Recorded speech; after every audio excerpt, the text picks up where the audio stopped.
Olá, seja bem-vindo ao InovaCast, o seu canal de notícias de inovação. Eu sou Marília Cardoso e hoje nós vamos falar de um tema super interessante que está muito em alta: inovação no agronegócio.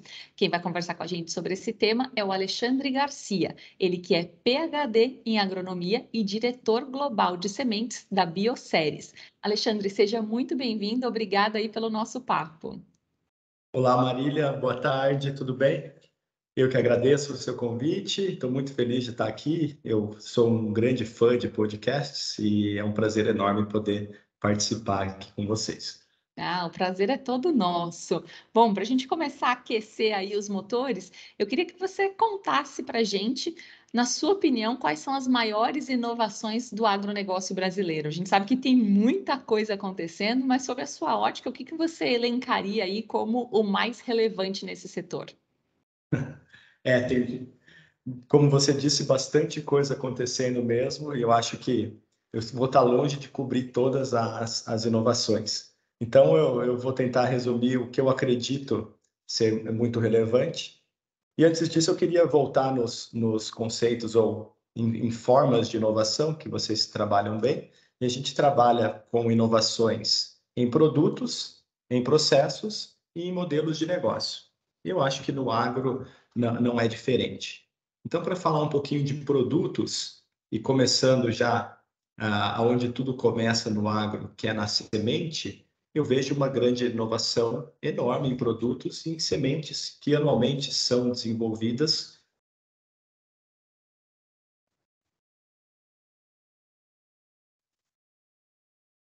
com novos nesse mundo, com mudanças climáticas, com uma exigência de produção sustentável. Então, hoje, as inovações em melhoramento genético para desenvolver sementes de melhor qualidade, as inovações em transgenia, que já estão no mercado há mais de 20 anos, mas constantemente estão entregando, e inovações em edição gênica são as grandes chaves quando a gente fala de produtos e sementes. E eu, particularmente, sou muito fã dessa área.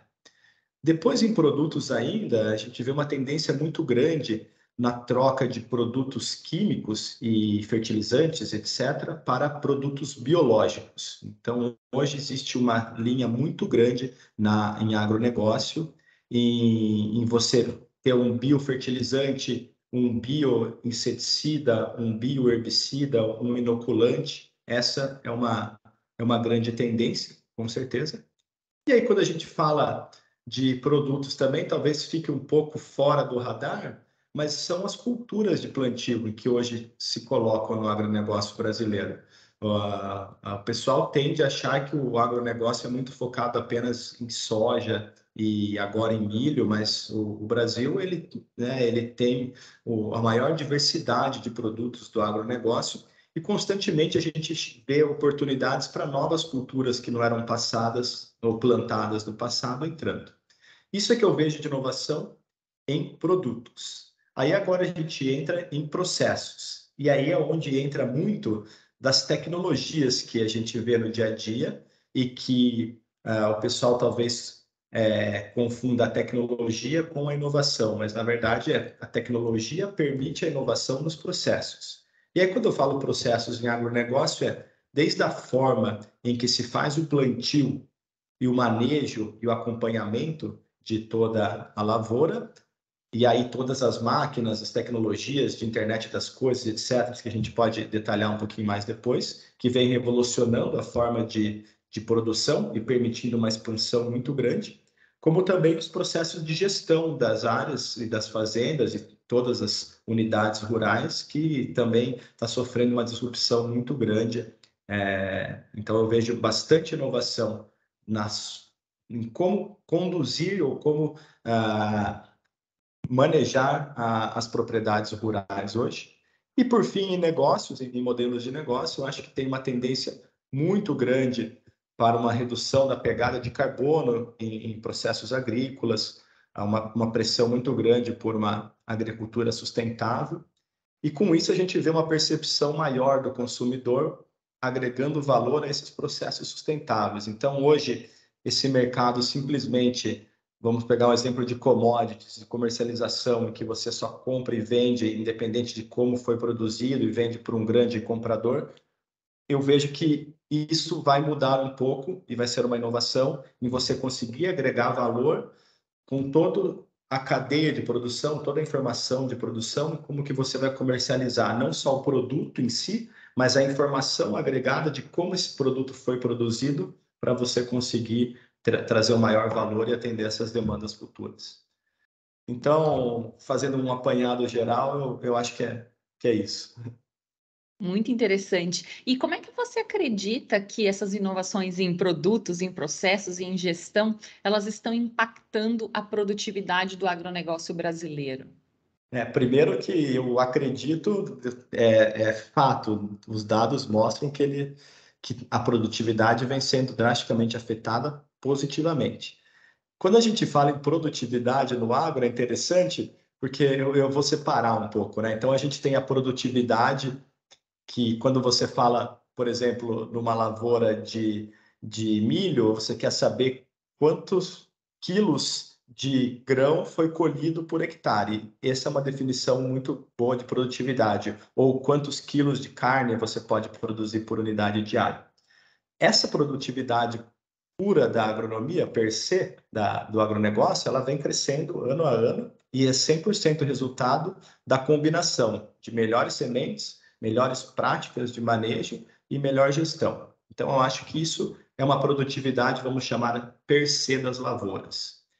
Depois, toda a tecnologia ela está permitindo aumentar a produtividade total da área, que é um segundo viés de produtividade. Porque antigamente você tinha a sua lavoura, seja lá o que você plantava ou produzia, e você conseguia fazer, às vezes, um ciclo de produção por ano. Então, você tinha uma produtividade limitada. Hoje em dia, com as tecnologias, a gente consegue, às vezes, fazer 3, 4 ciclos de produção por ano, e principalmente mudando a cultura. Então, você tem uma integração de lavoura com pecuária, com agroflorestal. Então, a produtividade total da área ao longo do ano está crescendo e contribuindo muito. A outra é a produtividade com eficiência de recursos, que para mim é a mais importante de tudo. Então, você está conseguindo sim dar um aumento nessas duas anteriores que eu falei, mas às vezes ao longo de 2, 3 anos você vê uma estagnação no número absoluto das anteriores, mas a hora que você faz uma dissecação, você conseguiu aumentar ou manter essa produtividade usando muito menos recursos. E isso nos dias de hoje é muito importante, principalmente recursos naturais e, obviamente, para quem está no agro, recursos financeiros também.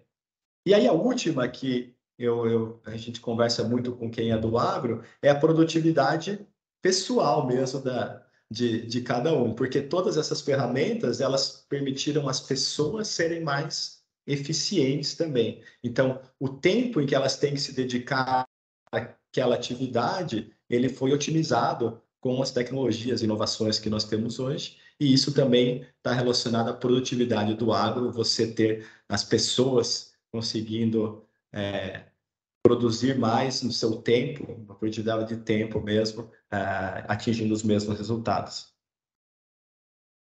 E olhando para os processos, né, para as tecnologias em especial, quais você acha que já estão bem posicionadas, já avançaram bastante, estão muito disseminadas no campo, e quais são aquelas que ainda estão por vir, mas que são bastante promissoras? Porque uma das coisas que a gente percebe muito é que muitas vezes até numa viagem, né, quem está aqui como eu, num grande centro urbano, tem dificuldade até de conectar a internet no campo, né? Então, como é que a gente pode fazer tanta evolução, né, usar tecnologia se muitas vezes a gente não tem uma estrutura básica, né? Tem aí a chegada do 5G, que é bastante importante para acelerar esse processo. Então, queria que você trouxesse esse olhar aí das tecnologias, aquilo que já está funcionando bem e aquilo que está por vir. Sim. O que eu posso falar que funciona muito bem do ponto de vista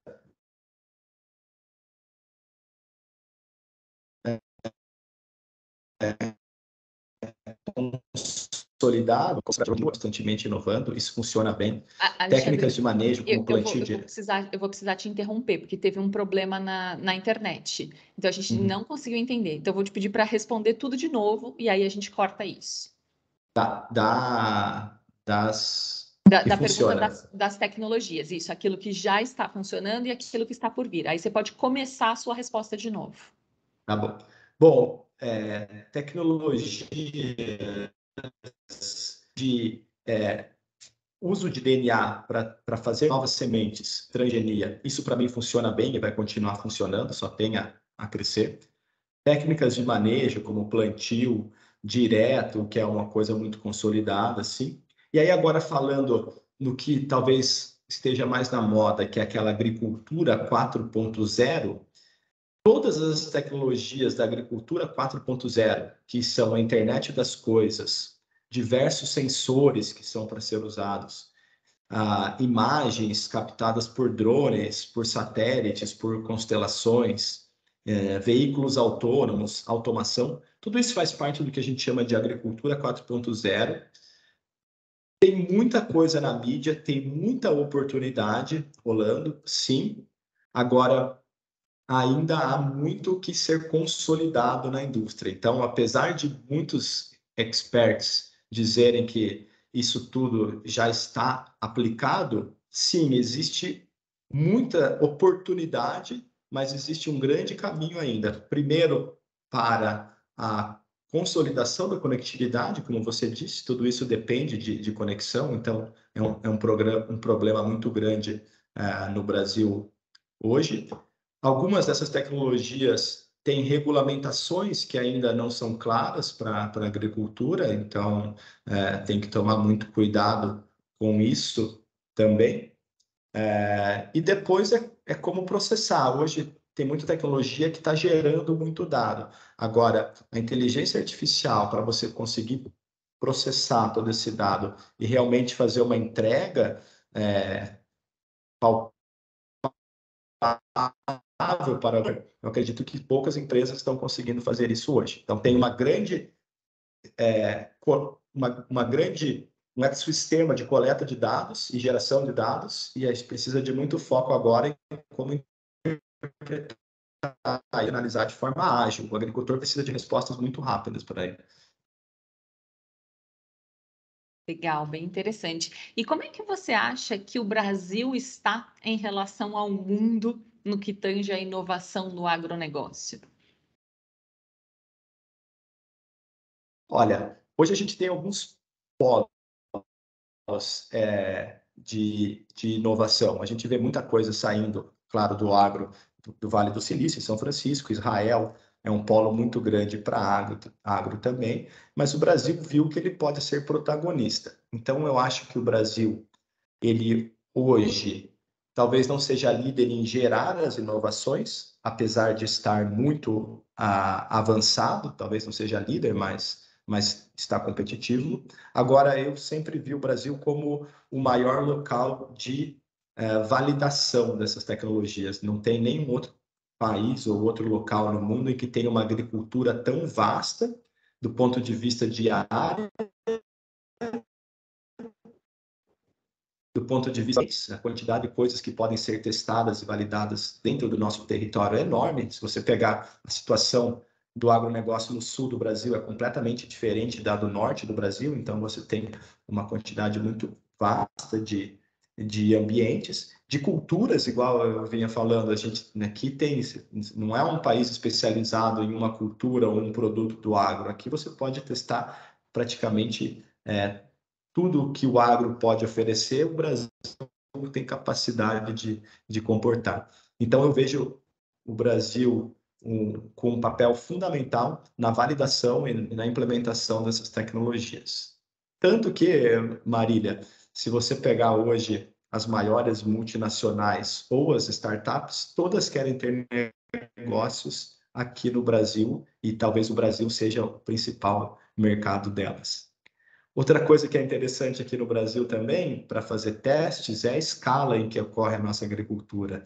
Então, você tem desde um pequeno agricultor que tem 1 hectare e valida, até grandes produtores conseguem conduzir 100, 200, 300 mil hectares, grandes grupos. Então, para você conseguir validar uma tecnologia e tirar valor dela, aqui no Brasil é muito fácil. Às vezes, com um cliente, você já consegue uma área economicamente viável para uma tecnologia.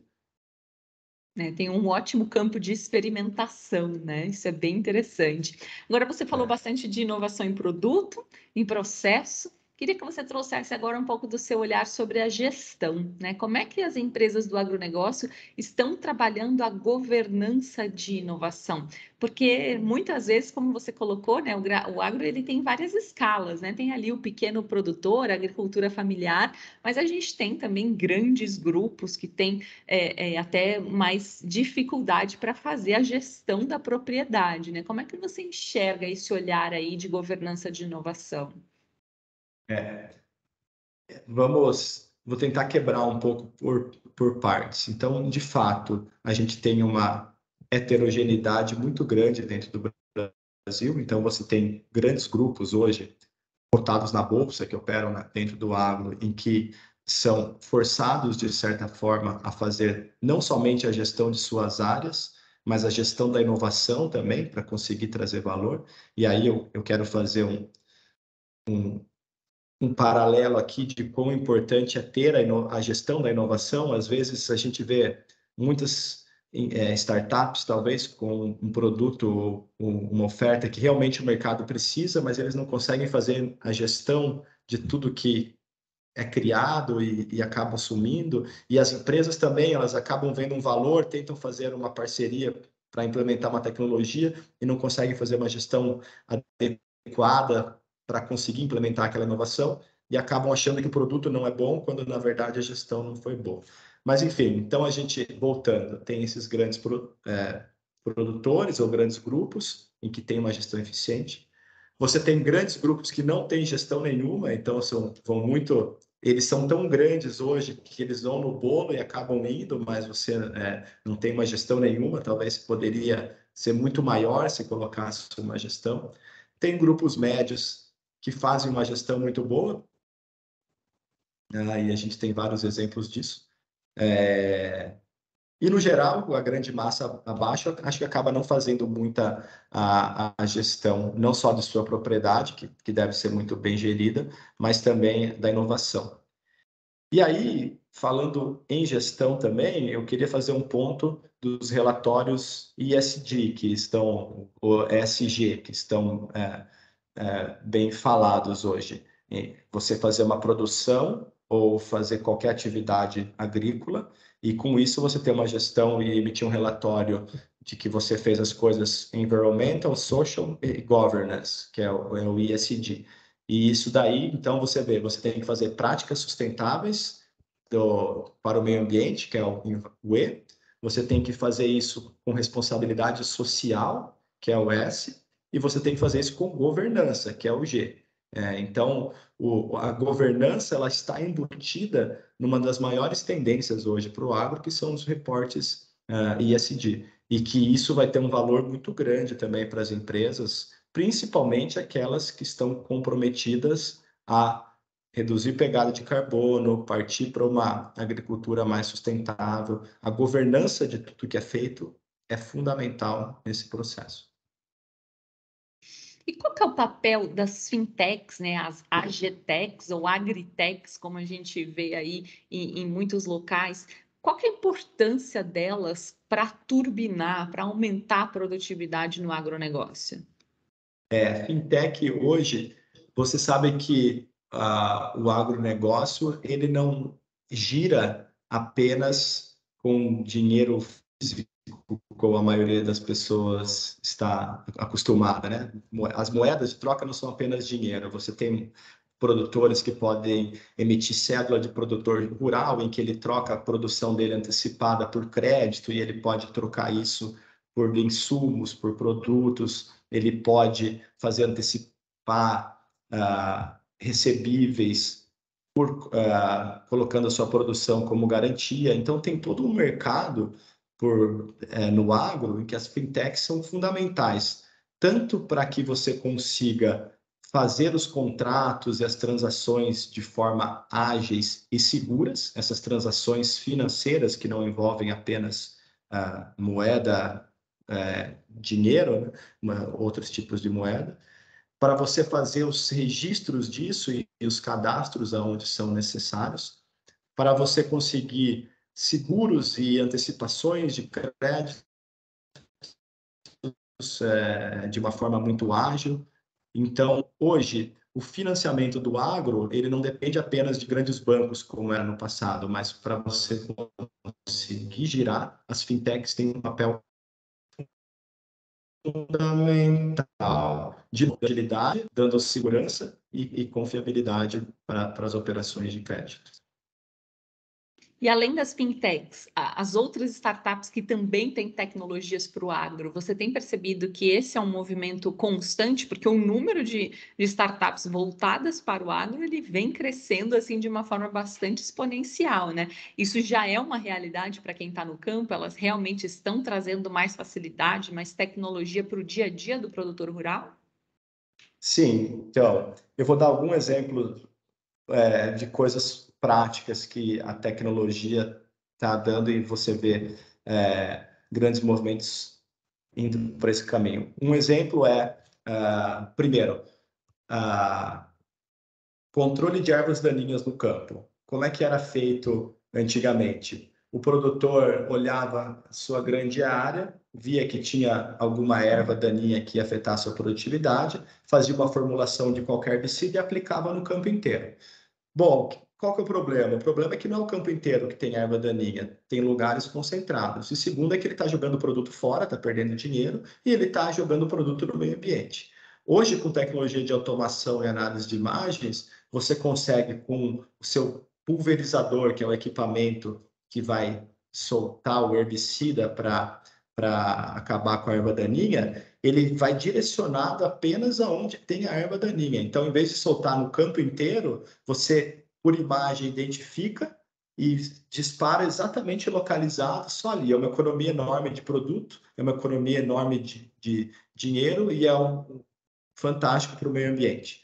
Da mesma forma, o uso da água, por exemplo. Então, hoje, a irrigação segue o mesmo princípio. A irrigação era padronizada por tempo.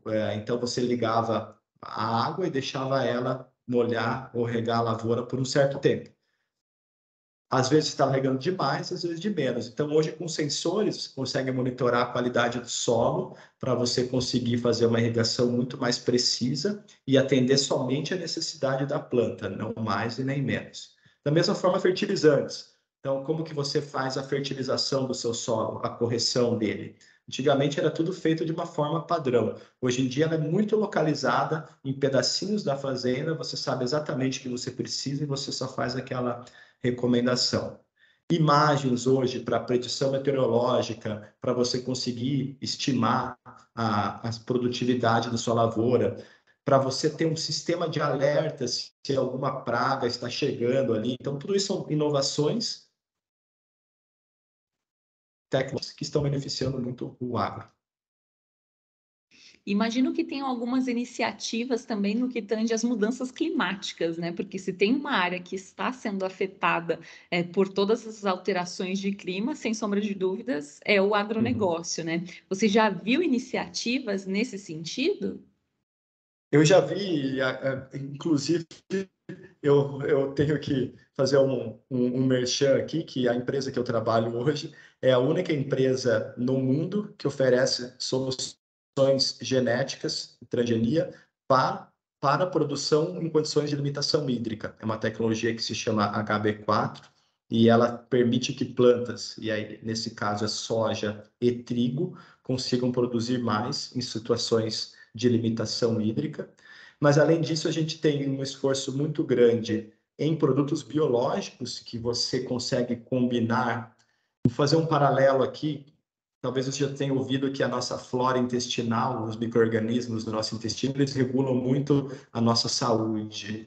Na agricultura é a mesma coisa. No solo, você tem uma população de micro-organismos enorme que pode ser benéfica ou fazer mal. E aí você tem vários micro-organismos que, em conjunto com a planta, conseguem otimizar o uso da água, conseguem melhorar a proteção em condições de estresse, e aí você consegue ter uma produção melhor, fora todas as tecnologias de manejo de solo e preservação de água que eu falei, como você simplesmente melhorar o processo, né?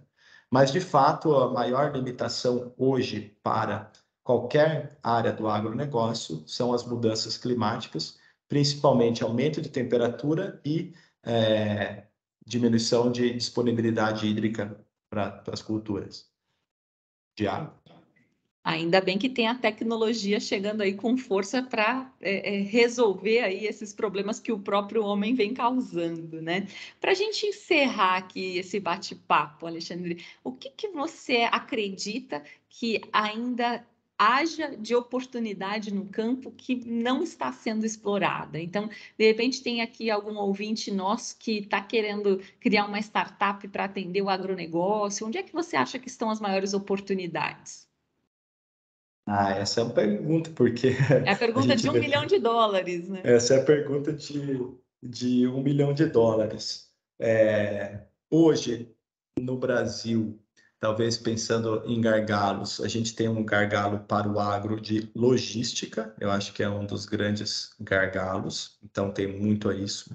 A gente já falou, e deve ser conhecimento da maioria, de conectividade, então a gente talvez tentar explorar coisas, não esperar outros virem e resolver esse problema, tipo 5G, a gente simplesmente depende de outros, né? Mas tentar soluções offline que em algum momento possam se conectar, ou soluções de rede entre fazendeiros ou produtores rurais, para conseguir melhorar as questões de conectividade. E acho que em algum momento, Marília, essa grande quantidade de startups, elas vão ter que se conversar e convergir para um produto um pouco mais unificado, sabe?